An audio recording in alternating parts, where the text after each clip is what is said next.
Hey everybody, welcome to BODS Mayhem Hour. I'm your host, John the Bod, aka the Bod Father, and as always, I bring you guys awesome interviews. And today it is an honor and privilege to have Miss Jess O'Lantern on the show. She's from New York. She's got a current album that's out right now called Rest in Pumpkins, and you want to pick this up. It's acoustic horror punk, and it's another version of music that's out there right now, and I think that's pretty damn cool what she's doing. And we're going to get her on here. So, Jess, how's it going? It's going pretty good. Thank you for having me on the show. What's impressed you the most about making this new album, Rest in Pumpkins? What's caught your eye about it or impressed you the most, if anything? Well, I kind of went through an unorthodox method when it came to this one, because I went through two different backing bands and two different producers in order to kind of have a compilation of different styles as far as making my music sound full band. Because when I perform live, I perform solo. It's just me and my acoustic guitar and my ukulele sometimes, very rarely, but usually my guitar and me. And I wanted for Rest in Pumpkins to be a full band album, but I was kind of torn between two bands. One being a band that I had been performing with called Vonisper. I was the frontman for that one for a little while, and the guitarist is also a producer, and so I thought, that's convenient. So For sure. Yeah. I wanted to work with somebody who I already knew and was familiar with too, and I knew who could capture my sound. So Chris Halpern did a couple of songs on it as well with Kevin Vonisper, and the other songs were done with Devil in the Belfry, actually, in New Jersey. I actually went over in New Jersey, spent a week writing some of the last little bits of it and recording in Jeff's closet, actually, the guitarist's closet. We set up, I can't remember what was on the sheets, but we had some little kid sheets or something pinned up in the closet for isolation. And the whole process was very DIY, all of it very DIY. The artwork was done by Brendan Taylor. I did the first hand-drawn version of it, but he made it all fancy for the pressing. And yeah, it was a very collaborative effort between those guys and me. So yeah, that was Rest in Pumpkins. So now you talked about the two producers on here. Did they let you go on your own way and then step in and say, hey, you want to change this up, want to try this? How was working with those two guys with this? That's basically how it is. I know with Vonisper, I was doing a lot of home recording with Chris, and that's generally the process with him, because he had been working on a lot of other projects as well. With Jeff, this was one of the first producing projects that he's ever done. So we were both kind of learning from each other. We're like, well, how does this sound? What does this thing do? And we just kind of, went with it. And they were, Chris mastered all of them though. He did do the bulk of the tech work on that, but it was still much of a learning process. And we were kind of, bouncing ideas off of each other. Are there any songs off the Rest in Pumpkins album that are standing out more to you than any on? I mean, I know these are your babies, but can you pick one or two possibly? They definitely are my babies, and it's interesting because I did originally I did a pressing of it that was all very DIY, that was in paper sleeves, and then I had another album that was kind of like my debut, I guess you want to say, but it had a bunch of older songs, and I ended up combining the two into what the pressing is now of Rest in Pumpkins. How it's 13 tracks, everything together. I believe it's 13. I don't have it in front of me. I'm a terrible person because I know I combine them all. So it's hard for me to really pick one that I like, but I think the way that the recording came out of Little Dead is probably my favorite. Just there were some filters that we all put in the background, and it was texturized in a different way. And just, I don't know, it's one of my favorite songs to play, and it's one of the creepier songs that I have on my album. Yeah, I've been listening to this ever since I interviewed the Bastards, and they turned me on to you, and I started listening to it, and I was like, man, this is really, really damn good. And Thank you. I like Howl's Revenge. That's really good. Mr. Skeleton. That one was Vonisper. That one was the signature double bass in the background. Yeah, Mr. Skeleton's pretty cool. Kind of upbeat, kind of cool song. Yeah, Mr. Skeleton was the first one that I did with Devil in the Belfry, actually, and one of the first songs that I had written for the album that was not Like I wrote it specifically for Restin' Pumpkins and specifically for Devil in the Belfry to be my backing band. Like I wrote it for them to play. And it's one of my favorite ones to play live too. Miss Monster's a good one, and Feel Good Horror Movie of the Year. That's pretty good. That one I played maybe 3 times live, and that's it. Because there's actually kind of a little funny story about that one, because I didn't really intend for that to ever really be on the album. It was originally a song called Feel Good Movie of the Year with a band that I was in Florida called Artistic Simplistic, and it was a ukulele song that me and my friend came up with, my friend Edgar. And we were a 2-piece cabaret band, and we wore tiny hats and played tiny toy instruments, and we were ridiculous. And we wrote a song about all of our favorite things, and we called it Feel Good Movie of the Year. And one day I was just like, as a challenge for myself, I took the lyrics and I made them spooky, basically, and I just altered it. But the melody is the same, the chorus is the same, all the chords are the same, but it's more like an inside joke more than it is a song. So that's why I kind of threw it in at the end of the album.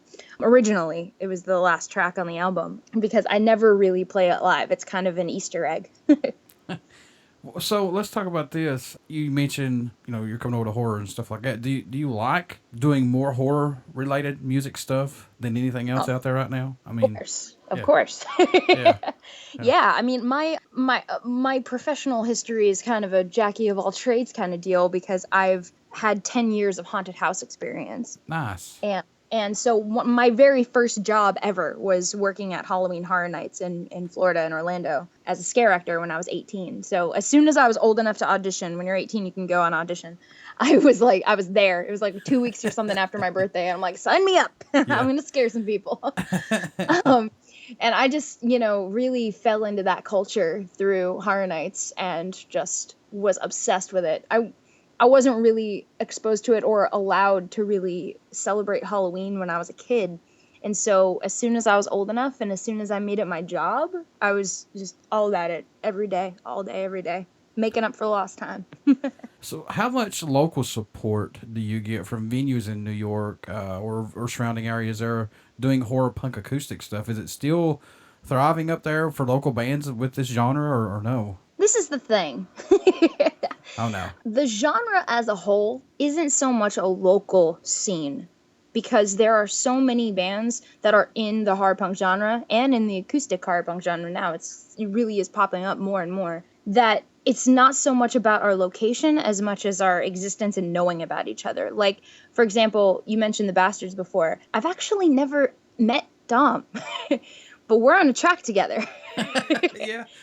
Like, the wonders of technology allows us to do stuff like that, where it doesn't really matter if we're in the same city or even the same state or even the same side of the country. Like, I'm working on a project right now that it's all hush hush. I can't say what it is right now, but I'm working on something with an artist who is also in a horror punk band who is across the country, and he's working on something for my next album. So like, it doesn't really matter if it's in New York. Like, we have support from each other, because the horror punk scene isn't so much a local scene. It's as much as it is an international and a global scene. But yeah, I mean, I do play a lot of shows in the local area, and there's one venue that I play at a lot that's right near my apartment, Shillelagh Tavern. It's kind of my old haunt now at this point. We have support in other ways. Like, I play with bands that are horror punk bands that are touring through and coming through New York, but I also play with like acoustic acts. Like, I'm that weird oddball that can kind of fit into either a punk show or an acoustic indie show. So how much growth musically have you seen yourself go through up to, this album that's already out right now? I've spent the last like 4 or 5 months really working on my next one. And so it's kind of like Restin' Pumpkins came out last summer, actually. It's been almost a year, almost. But I wanted it to kind of cook, if you know what I mean. Mm-hmm. And I feel like the songwriting, like the ideas have always been there, but how to execute them, I'm only just now figuring out, because I come from a musical theater background and a lot of like pop music and show tunes and, that type of classically trained songwriting. But I never really wanted to write that. Right. Because like I also listened to a lot of punk growing up. One of my first CDs and one of the first albums I tried to learn was Green Day's Dookie, and I I learned every song on that on my guitar. I started playing when I was 12, so like the songwriting in itself has really completely transformed, but I feel like over the last year it's picked up tenfold.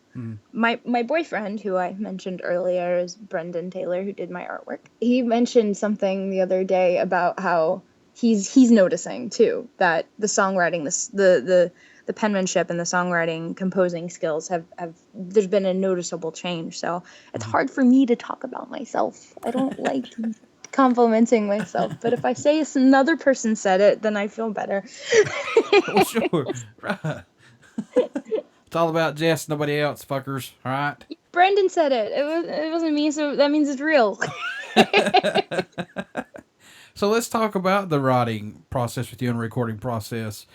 Do you do anything differently to help you keep your mind fresh and open to stuff like, new horror related lyrics and just all around that you want to write about? I mean, do you do anything differently to help you out more? It's kind of weird. I'll go from just like being on the train and an idea for a lyric, just a line will come up into my head and I'll write it down on my phone.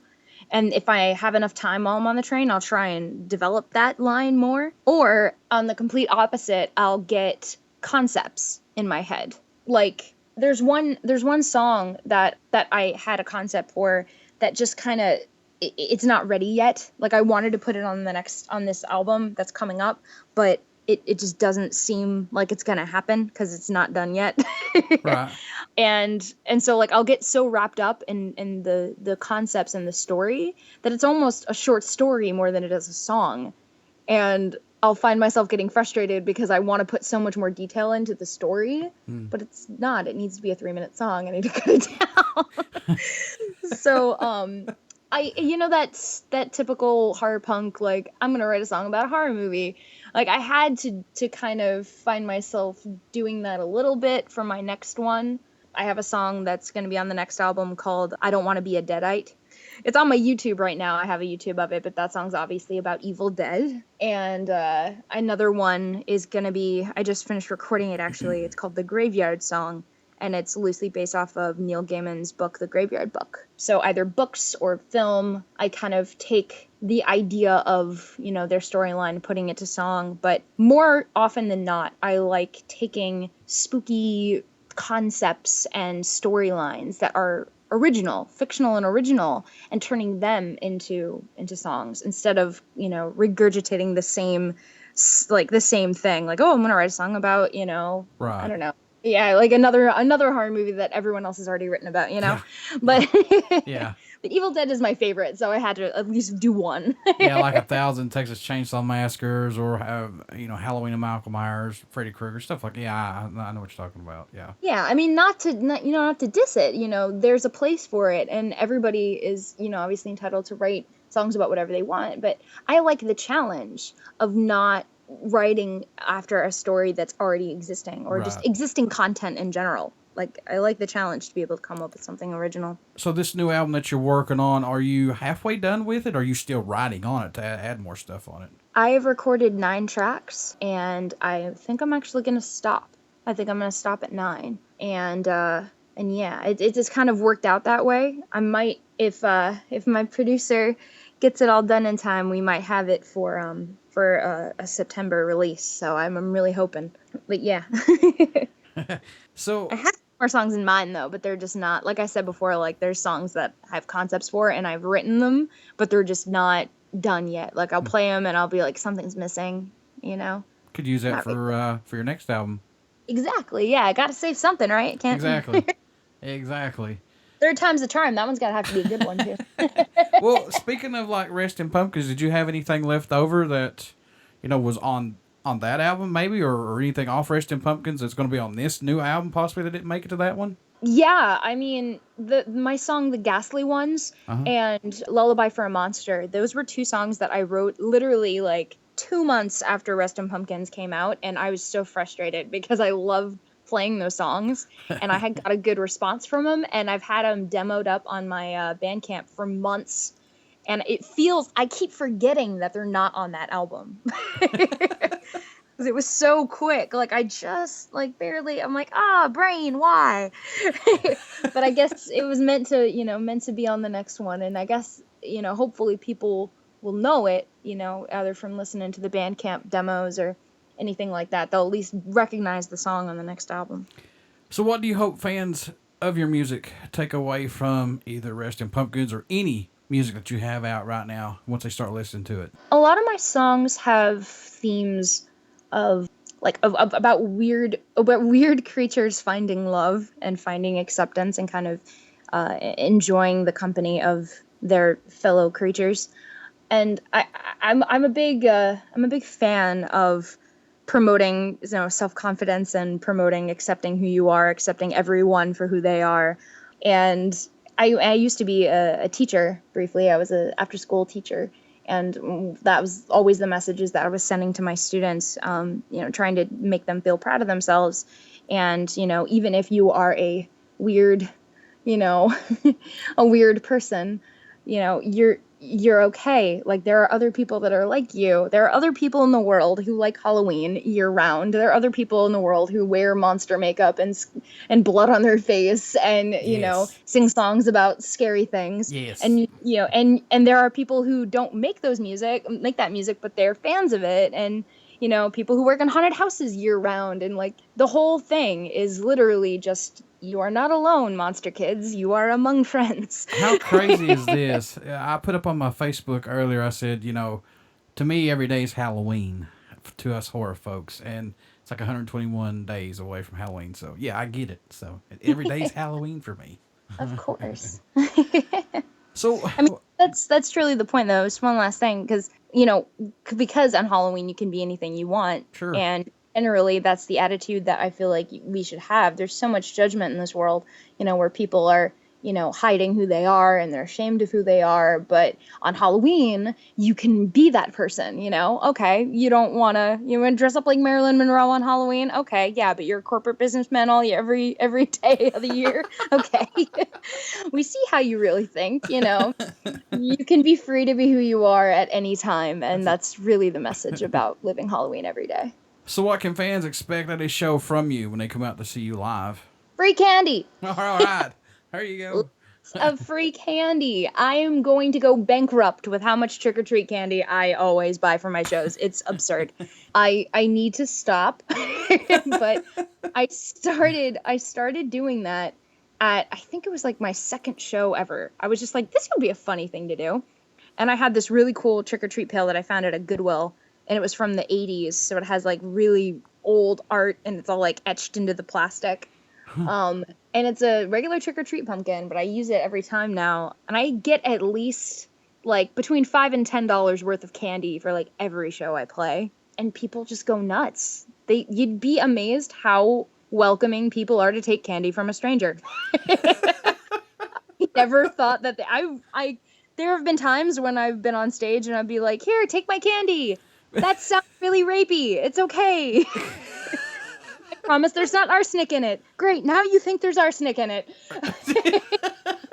Or pick the candy up and just throw it, take it.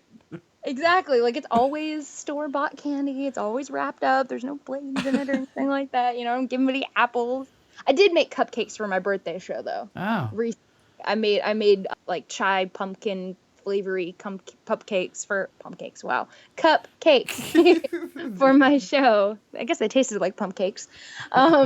But yeah, like I did that once, but I always try to make it into like you're going into a Halloween party. Like, I decorate the stage with I do up my mic with orange Christmas lights, and I have a jack-o'-lantern that I light on stage, a little spirally eyeballed one. And I have a purple water light in the back that's all like spooky, so it's all purple and orange, and there's candy and pumpkins. I've got a bunch of string lights that I'm gonna take on my next tour. It's just gonna have pumpkin string lights all over the stage, so it just looks like you're walking into an illuminated pumpkin patch. That's awesome. First step, folks, is admitting your addiction.